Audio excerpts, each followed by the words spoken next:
C'est déjà à saluer le fait qu'ils ont pu tenir. Les défis étaient énormes, mais je pense que de façon globale, l'équipe du MPC2 est à saluer dans la mesure où il y a quelques actions quand même qu'on peut citer au niveau sur le plan sécuritaire.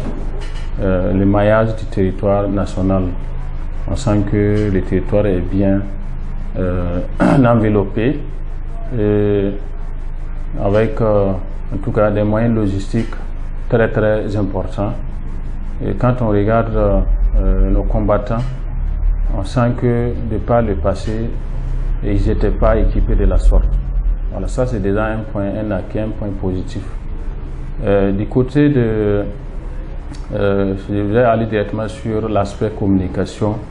On a vu qu'il y a eu un virage qui a permis de mobiliser les gens vers une même direction. Comme on l'a dit, pour gagner la guerre, il faut gagner la guerre de la communication.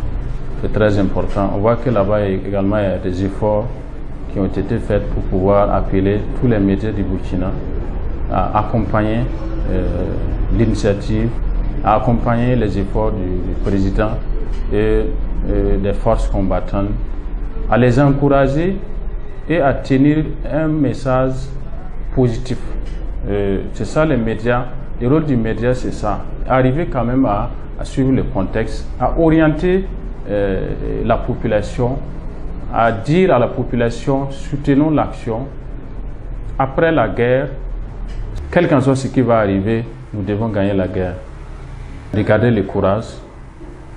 C'est de leur dire que les citoyens du village jusqu'en ville soutiennent leur action.